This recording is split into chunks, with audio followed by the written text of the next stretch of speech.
Beatrice Di Tenda, by Walter R. Cassels. 1. It was too sweet such dreams do ever fade when sorrow shakes the sleeper from his rest. Life still to me hath been a masquerade, woe in mirth's wildest, gayest mantle doctorest, with the heart hidden, but the face displayed. But now the vizard droppeth, crushed and torn, and there is naught left but some tinsell'd rags, to mock the wearer in the face of morn, as through the gaping world she feebly drags her day-born measure of reproach and scorn. But that his hand should pluck the dream away, and thus, O heaven!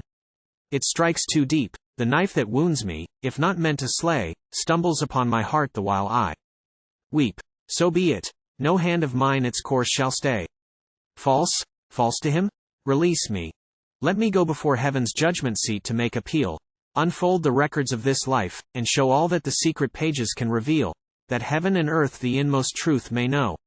He cannot think it in his heart of hearts, he cannot wear this falsehood in his soul, or deem me perjured. No delusive arts can make him blot my name from honor's scroll. The sun will shine forth when the cloud departs.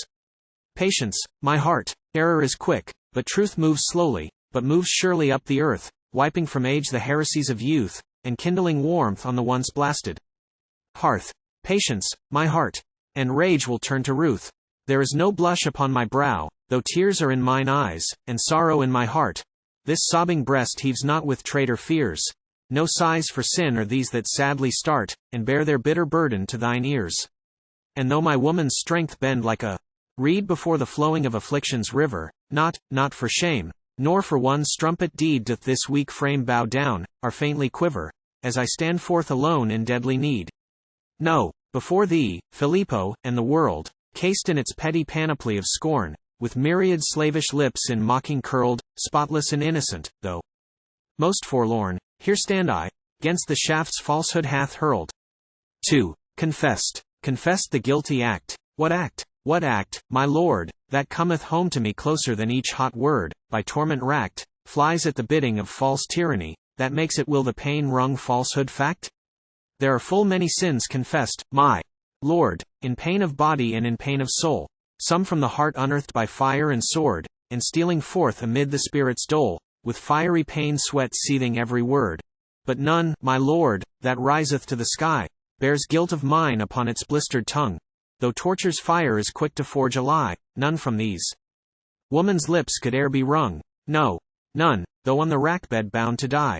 Poor youth, this poison from his writhing throat, those hellish instruments have haply drawn, and pain hath conned the aspish lies by rote. But to my heart no poisoned tooth hath gnawn, for in its pulses lies truth's antidote. These limbs, my lord, can do their task no more. The rack hath crushed them in its wild embrace, so that truth's firm set attitude is o'er. Else had I met my judges face to face, and challenged justice, as in days of yore.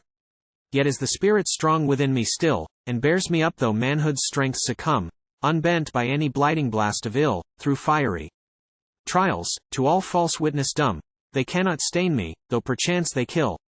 I am a woman, weak to combat wrong, but innocent, my lord, I live or die, and silent, though my God doth tarry long. He sees me throughly with his holy eye, and in my sore need, doth make me strong. This hapless youth, I do forgive him, e'en now remorse must rankle in his breast, and no cool comfort cometh at his call, to set the tumult of his soul at rest. God's pity on his human weakness fall. 3. Nay, falter not, good friend, thy news is sweet, thanks. Aye, sweet as is the welcome wind that wafts the calm-locked seaman, smooth and fleet, o'er tropic seas unto his sight forind. Aye, death will bring rest to my weary feet. 'Tis strange, but now the word falls on mine ear soft as the singing of a little child. Heaven's music on light pinions floateth near, through all the strife of earth, so harsh and wild. Time's stream is rippling on its marges clear. The end is nigh, the end of grief and pain, and life's broad gates are opening to my soul. O'er my weak heart no more shall sorrow reign. Enfranchised soon, 'twill spurn the harsh control, and never feel its impery again.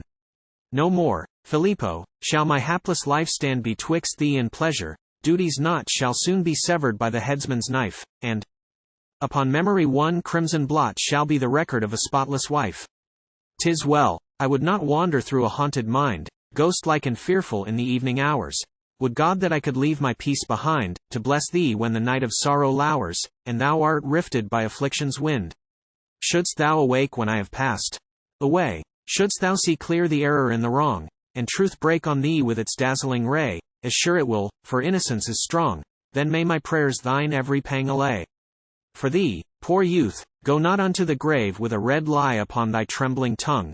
Not for myself, but for thy soul I crave, death's champions should have sinews tightly strung, and thou wilt falter where I shall be brave. In that dim world there flows no cooling stream, no lethe for the guilty and the fevered, there is no answer to their parching scream, from hope and mercy they are ever severed, there is no waking from their spectral dream. Then pause or ere thou stampest on thy soul eternally such misery as thine, and writtest on God's conscience-blasting scroll, a wife's dishonor, and a tarnished line, to weigh for thee thine everlasting dole. Friend, let thine arm be strong, good sooth there's need, thou cuttest through a weary depth of woe. Well, that will pass, and soon rest come. Indeed, aye, the robe's white now, wilt long be so? Yet better far the crimson tide should flow, than the heart inly with its anguish bleed.